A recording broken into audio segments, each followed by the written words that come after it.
Hey guys, and welcome back to another Allie and Coco Science Show. We are actually walking back from the park and I had to stop and show you something because it's so cool. It's this plant right here, that little red thing. It's Zingiber zerumbet. It's a ginger, like me. Now, the reason I had to show you is because this inflorescence, this little red pine cone looking thing, is still here, which is kind of odd because usually the top portion of the plant, the above ground structure, dies in the fall and winter. Dies. Because, I put dies in quotation marks, because underground, there's a structure called a rhizome, which is an underground stem-like structure that grows roots out laterally. And so in the winter, that rhizome will lay dormant under the soil, and then in the spring and summer, the top portion, the above ground part of the plant, will grow back up. Now that rhizome I showed you might look familiar. Kind of looks like the ginger you get from the grocery store, because it is. What we eat from ginger from the store is the rhizome part of the plant. Usually from a different species, but same kind of structure. Now, Zingiber zerumbet is native to tropical parts of Asia. I am in none of those places. I'm still in the United States. Would love to be in Asia. It is naturalized, which means it's been introduced into our ecosystem. It's not invasive in taking anything over, but it's just living amongst our native plants. And it works here because it's warm enough. It's almost tropical here. Historically, in their native ranges, their natural ranges, this plant is very important culturally, medicinally, and culinarily. And it was used for thousands of years. Now the rhizome, that underground portion, the ginger that you get from the store, is really important for treating a long list of ailments, but especially stomach aches and nausea, which I wanted to point out because when I was in Madagascar and I was on long bus rides or boat trips, I would eat raw ginger to not throw up, literally. It also helps with headaches, joint aches, cuts, and skin conditions. We'll get to that. Now the rhizome of this plant is cool, but I want to talk about the inflorescence because it's here and it's also really cool. So a common name for this plant is shampoo ginger.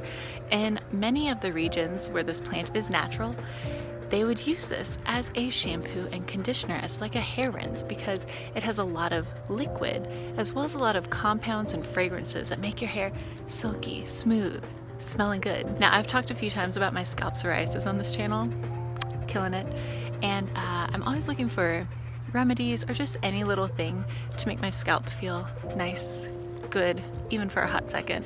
So for science, I'm going to rinse my hair with shampoo ginger in this random lot.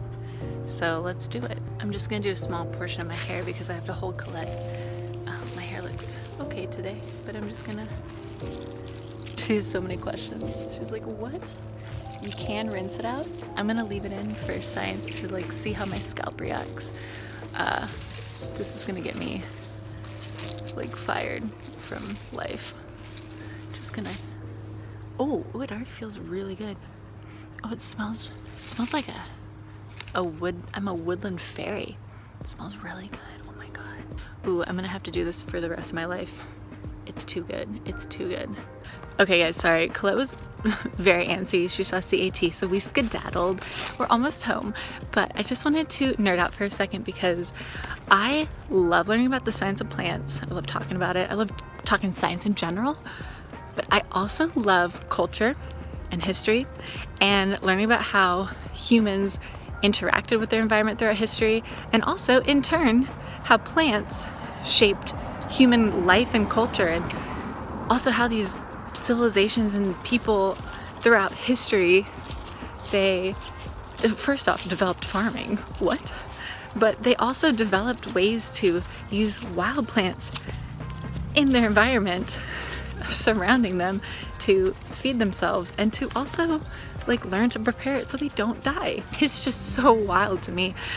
Oh my gosh. Anyway, nerd moment over for now.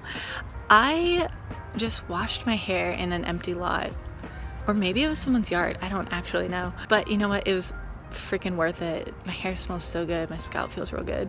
So for the question of the week, I want to know, what is your favorite smell from a plant? Mine, I do really like this. It smells so refreshing, but I'm super basic. I'm gonna have to say vanilla orchid family, that's exciting. But I love the smell of vanilla. Every time I bake, I have to smell the bottle. Coco, what's your favorite smell from a plant? Oh yeah?